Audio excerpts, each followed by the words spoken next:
Welcome to everyone, and thank you for joining us today for our year-end recap, our top 10 findings of 2024. I'm Laura Ivey, Director of Research. And I'm Megan Lazovick, Vice President. We decided to make things cozy this year, and we hope you will too. Grab a cup of coffee or tea, a comfy blanket, sit back and relax as we reminisce about the most interesting findings out of Edison in 2024. And the best part about this webinar, well, besides the amazing backdrop, is that you will get to hear from some of the people behind the scenes here at Edison Research. These are the people who write the surveys, they do the research, they analyze the results, and make the findings available to you. If you've joined this webinar in the past, perhaps you recall that we usually do a giveaway of some sort. This year, one lucky viewer will receive the gift of friendship. And friendship bracelets, custom made by the Edison marketing team. Thank you, Daniela, for your hard work on these. We'll also have some other Edison swag to share with you. So stick around until the end of the webinar and we'll randomly select a winner. That's right. And we will answer the most asked question up front. Yes, we will be posting our top 10 list after the webinar, so you can refer to it on our site. And as we reveal these top 10 findings today, please use that Q&A box. Drop your questions in there. Don't drop them in the chat. Use the Q&A box. We do have researchers standing by who can answer your questions in real time. As you hear our list, keep in mind these aren't necessarily in order of importance. Depending on your industry, you might find some points to be more relevant to you than others.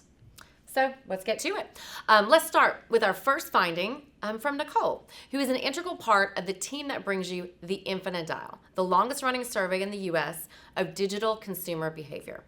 The 2024 Infinite Dial was done with support from Odyssey, Cumulus Media, and SiriusXM Media.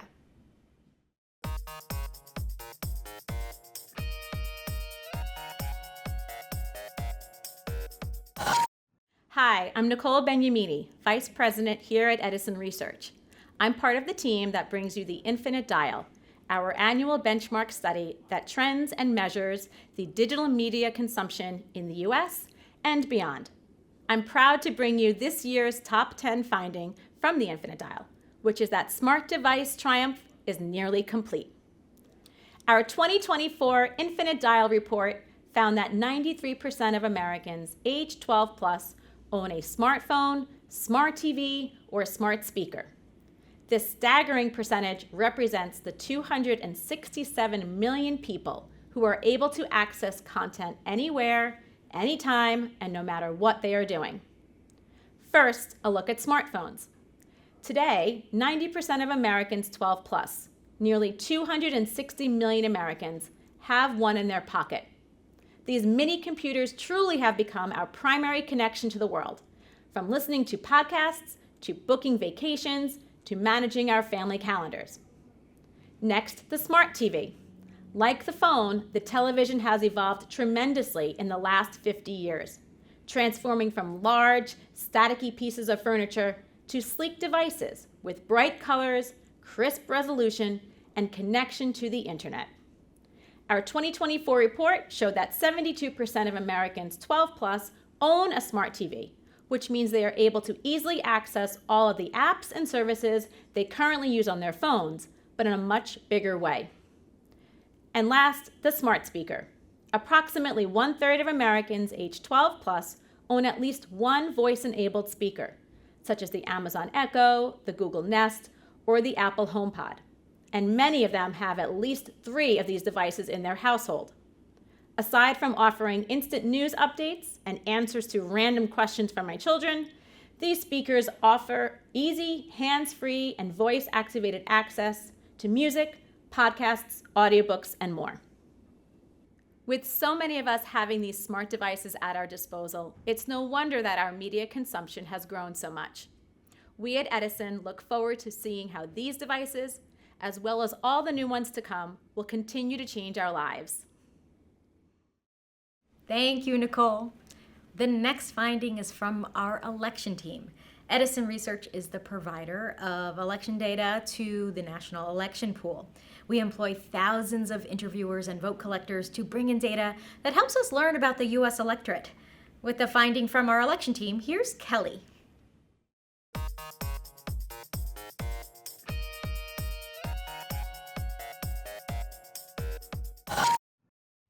Hi, my name is Kelly Martin. I'm a director of research at Edison Research. One of the most discussed issues of the 2024 election cycle was the U.S. Supreme Court's Dobbs decision and the return of abortion law to the state level. The impact of this decision is clearly reflected among the American electorate. Edison Research's exit polls, conducted on behalf of the National Election Pool, asked respondents if abortion should be legal in all cases, legal in most cases, illegal in most cases, or illegal in all cases. From 2020 to 2024, there was a clear shift in the direction of legal responses. Among all voters, the combined numbers for the two legal positions went from 51% of Americans in 2020 to 65% this year. In contrast, the portion of all voters saying that abortion should be illegal in all cases has dropped dramatically, from 17% to 6%. This shift occurred regardless of partisan lines. In 2020, 6% of Biden voters said abortion should be illegal in all cases, and in 2024, 1% of Harris voters said the same.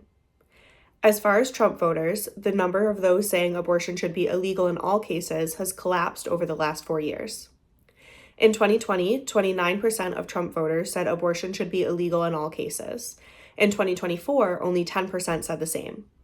This means that 47% of Trump voters believe that abortion should be illegal, but with exceptions. These shifts could be because there's more news coverage of the consequences of a more strict abortion regulation, or because voters are now faced with their opinion on the issue no longer being just theoretical.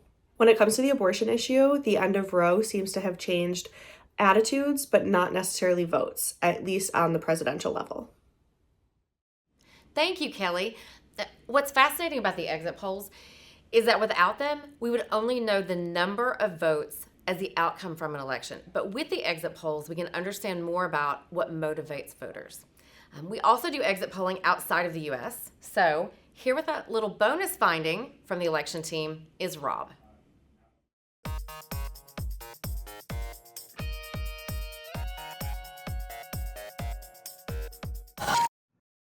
Hi, I'm Rob Farbman, Executive Vice President at Edison Research. Edison is the leading provider of election data throughout the world, and our most well-known project is our polling, vote tabulation, and race projections for the U.S. elections. The 24 U.S. elections went pretty much as expected, as did our election polls, both suggesting a close race. Far less predictable were Edison's polls outside of the U.S. This year we had two challenging polling efforts that made worldwide news. These polls were in Venezuela and the Republic of Georgia.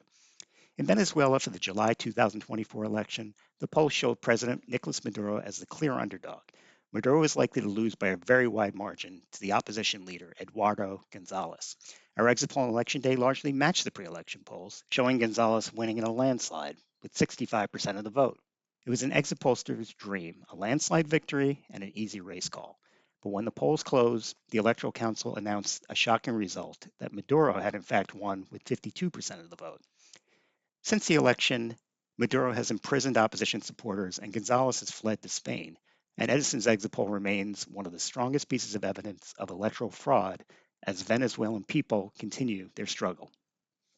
Edison also conducted an exit poll in the Republic of Georgia for the October 24 elections. Pre-election polling showed the Georgian Dream ruling party with much weaker support than it had 4 years earlier when it reached 48% of the vote. In the upcoming elections in October, they were expected to get no more than 40%.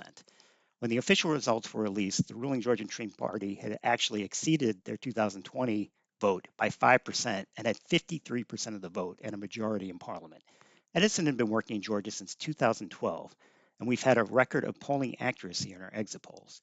Edison had correctly projected the ruling party as the winner in the 4 previous elections where we conducted exit polls. As opposed to the Venezuelan poll, our exit poll in Georgia did not show fraud at the Central Election Commission level. Rather, it showed shifts in the vote at specific voting locations that defied statistical norms. An analogy used in the U.S. election would be seeing precincts in Wyoming that had voted for Trump in 2020 suddenly swinging wildly for Harris in 2024. It's been quite an eventful year for Edison's election polling. We'll see where the 2025 election calendar brings us. Thanks, Rob. Let's flip over to one of our favorite topics, podcasts. I'm such a fan that I'm wearing some pod swag today. Did you notice? So I did notice that it says Pretzel Day, and I'm a massive Office fan, so I'll always appreciate an Office shout out wherever there is one. This is my I'll Be Home for Pretzel Day sweater from the Office Ladies podcast. Nice. A podcast that consistently makes the top list of our podcast rankings every quarter. So this next finding comes from Edison Podcast Metrics, and here to present it is someone who knows that study inside and out.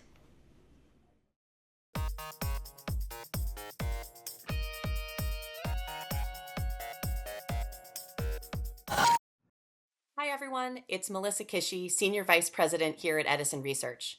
5 years ago, our team came together with a vision to launch a product to help better understand weekly podcast listeners and redefine how podcast reach is measured.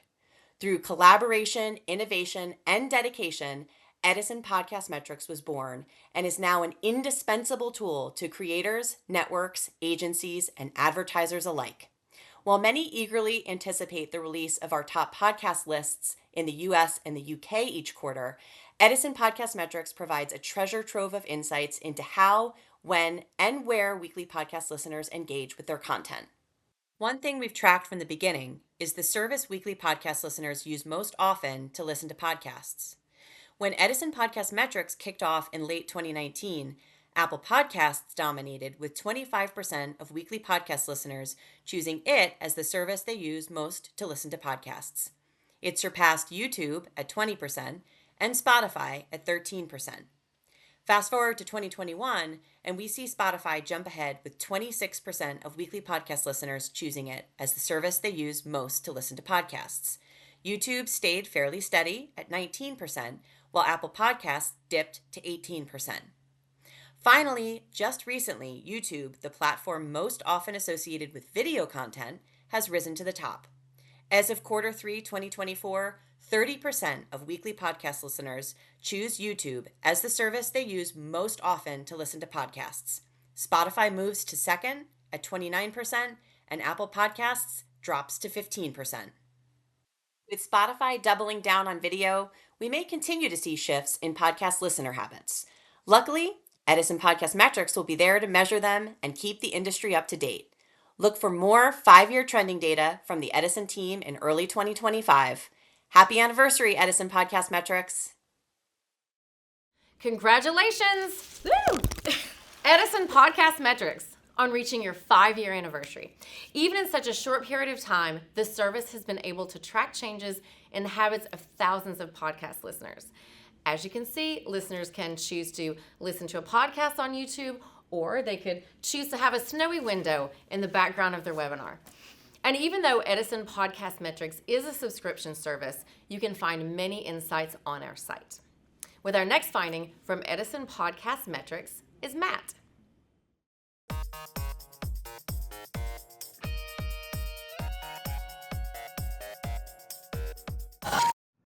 Hi, my name is Matthew Brownsword, Survey Research Data Analyst at Edison Research, and I wanted to look at 2 distinct podcast listening habits of those in the United States and the United Kingdom. First, 6% of all podcast listeners from the UK listen most often on public transportation, compared to only 2% of Americans. Unsurprisingly, that trend continues into other publicly shared spaces, like the sidewalk. 1 in 7 podcast listeners from the UK listens to podcasts most while walking around, compared to about only 1 in every 17 American podcast listeners. And while the UK is home to maybe the world's most famous fictional detective in Sherlock Holmes, it is Americans who consider themselves the armchair sleuths. Nearly 1 out of every 5 podcast listeners from the US listens to a true crime podcast in a given week, compared to about only 1 in every 10 from the UK. We'd like to thank Matt for resisting the urge to use a British accent to present his point just now. And speaking of Americans' fascination with true crime, the topic was the focus of our colleague Gabe Soto's keynote at this year's Podcast Movement Conference. Here's Gabe with a highlight from that study.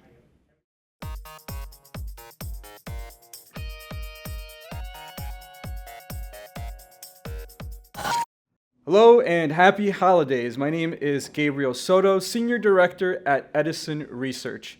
Here at our company, we're no strangers to podcasting. Since 2006, we've measured the number of Americans who listen to podcasts, and we've seen that number grow and grow year after year after year. And that's because there is ample opportunity and interest. To show you an example of that opportunity, let's look at one of the most captivating genres in podcasting, true crime.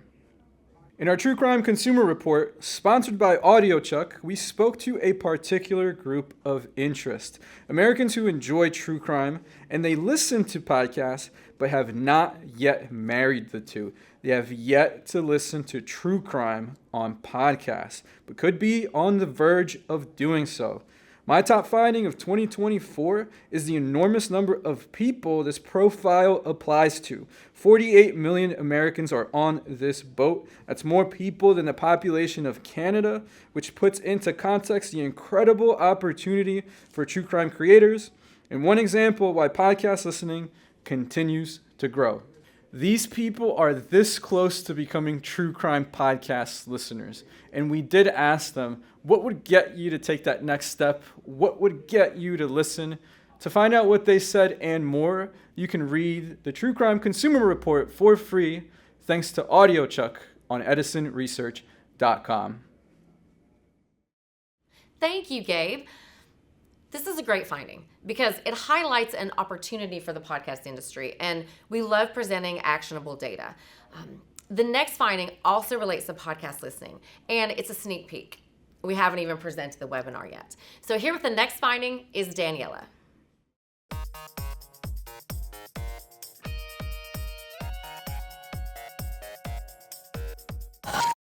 Hi, I'm Daniela Peter-Paul-Lohr, Marketing Manager at Edison Research. This top 10 finding comes from the 2024 Latino Podcast Listener Report. Podcasts have become a central part of our everyday activities, whether we're traveling, exercising, or unwinding at home. And among the fastest growing group of listeners are Latinos.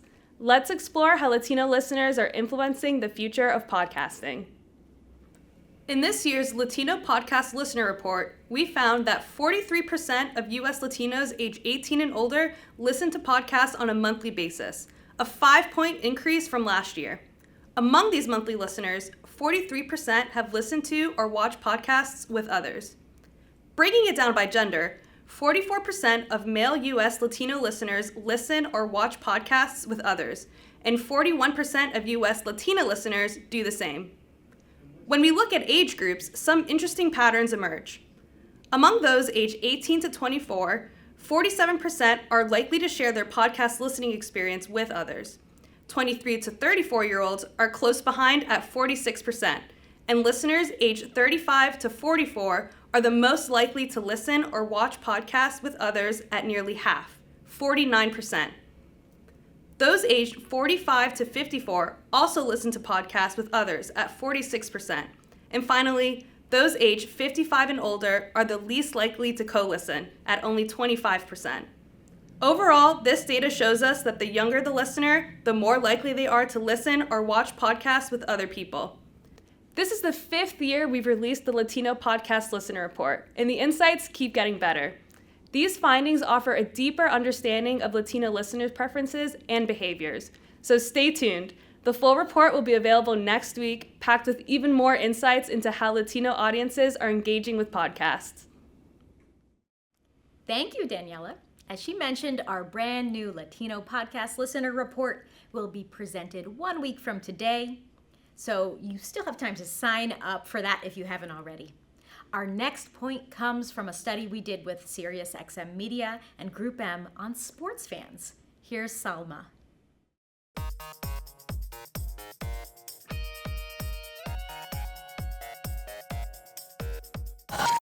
Hi, I'm Salma Ali, Manager of Research at Edison Research, and this top 10 finding comes from the Sports Audio Report sponsored by SiriusXM and Group M.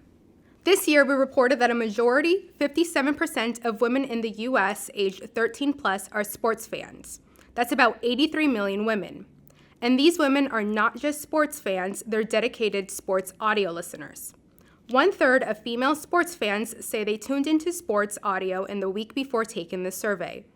Of those who listened to sports audio during that week, 37% spent 5 or more hours listening.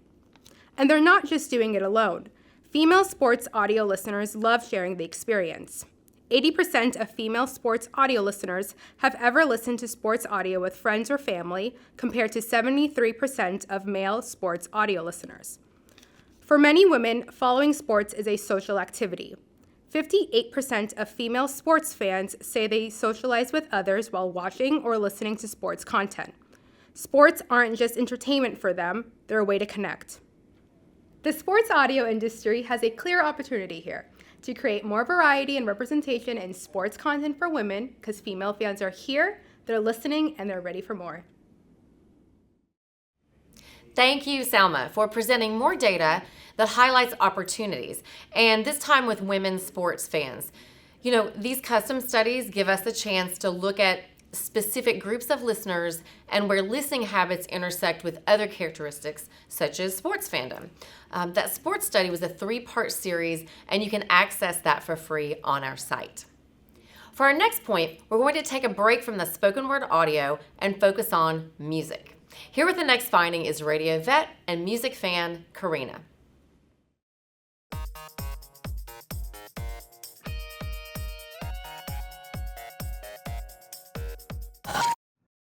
I'm Karina Fariaste, Manager of Research at Edison Research. This year, one of our top findings has to do with music discovery. As a radio industry veteran and avid music consumer, this finding really speaks to me. Now, not everybody agrees with me that new music is important, but our annual study, The Infinite Dial, shows us that 49% of Americans think it's important to keep up to date with new music. Now, where are these people discovering new music? The top 3 sources of music discovery among those who agree that keeping up to date with music is important are friends and family / word of mouth, YouTube, and AM/FM radio, with Spotify ranking in at number 4. This slide shows us that listeners use many different sources to discover music, including traditional audio outlets, streaming services, social media, and even video games. But what happens when respondents are forced to pick one winner, the audio source they use most often? This slide includes data from 2016 in the top bar and 2024 in the bottom bar, and shows which source listeners use more than any other to discover new music. In 2016, only 6% selected Spotify as the one source they use most often to keep up to date with music. That number has skyrocketed to 18% in 2024, beating out all other music platforms in our survey. A 350% increase. This graph shows the incredible growth in Spotify as a source of music discovery. This finding also illustrates how music discovery sources have become fragmented over time. Note that friends and family, YouTube, and AM/FM radio are not that far behind. Much has changed on the music discovery front, which is why this finding has earned a spot in our top 10 this year. I feel the need to mention that one of my main sources for new music is that last presenter. Thanks, Karina, you're the coolest. Now, we've talked about voters, we've talked about trends, we've talked about data from other countries. For this next point, let's talk about the listeners that will be the future of audio. Here's Laura.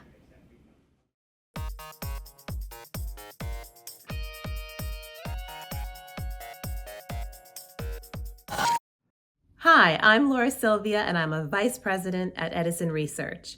We turn to one of our flagship studies, Edison Podcast Metrics, for this top 10 finding of 2024, the top 5 kids podcasts among kids age 12 and under. This ranking is among podcasts created with kids content, and as you can see in the graphic, young listeners appear to be drawn to podcasts that provide a mix of education, entertainment, and family bonding. Story Pirates is the top kids podcast for kids, followed by Brains On, science podcast for kids, Wow in the World, Circle Round, and What If World, stories for kids. Edison Podcast Metrics is the only podcast measurement service to measure listening, not downloads, across all networks, shows, and platforms, and we're thrilled to have released this first ever fully comprehensive list of the top 5 kids podcasts among kids, earning this finding a spot in our top 10 findings of 2024. The next finding is from Share of Ear, which is our quarterly syndicated audio survey. It's a unique study because it measures all types of audio in one survey, and I'm very proud to be on the Share of Ear team. Here with our next finding is Edison Research President Larry Rosen.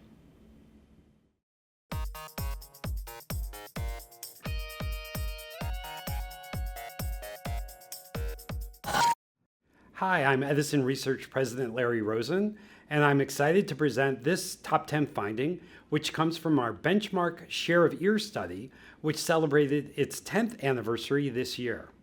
Share of Ear, of course, is our study that measures all time spent listening to audio. And here on the graph is what it looked like 10 years ago when we started Share of Ear. At that time, as you can see, AM/FM radio was more than half of all audio time at 51%. And second place was with owned music. That was still CDs, people's digital files, and things like that. Streaming music was 11%. And I'll point out all the way over on the right, podcasting was just 2%. That's the little light blue part there. Now let's look at what audio usage is like today, 10 years later. As you can see, there's been a lot of change in this space. AM/FM radio is still the biggest part of listening, with over a third of all time spent with any audio spent with radio. Streaming music has nearly doubled, and it's taken that second place spot with 20% of all audio time. Two other things really grew over these 10 years. YouTube, and that's just YouTube for music and music videos, has gone from 5% to 14% of all audio usage time. And podcasts has really expanded fivefold from the 2% it was a decade ago to 10% of all audio usage time. So as you can see, the audio space is super dynamic. It's changed so much over these last 10 years. And it's fun to imagine where will it be 10 years from now. And we'll be recording that in our Share of Ear studies. Congratulations, Share of Ear, on 10 years! Thanks to everyone who has worked on it throughout the years, and to all the subscribers for keeping this important research going.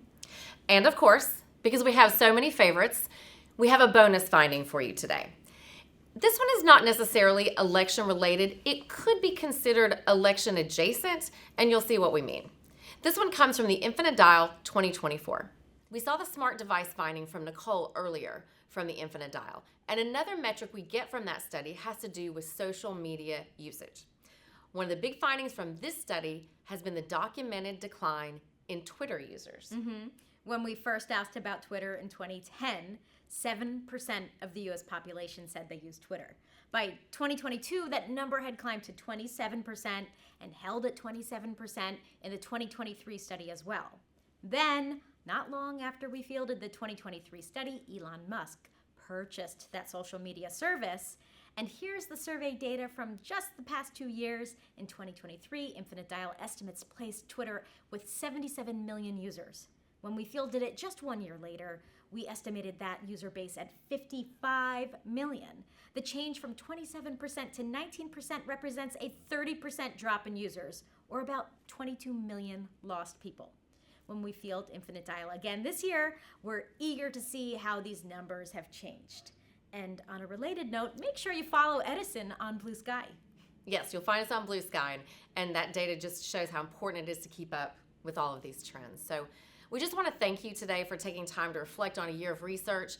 And as we promised, as a special thank you for those who stuck it out to the end of today's webinar, now we're going to get to see who gets the gift of eternal friendship in the form of friendship bracelets and some other Edison Research swag. So one of you has been randomly selected. Laura Sylvia, if you could just please post that winner name in the chat so everyone can see it. Congrats to our winner. We will reach out to you for your mailing address. And that's our top 10 of 2024. Thanks to all of our clients and sponsors for this research. There's no Edison Research without you.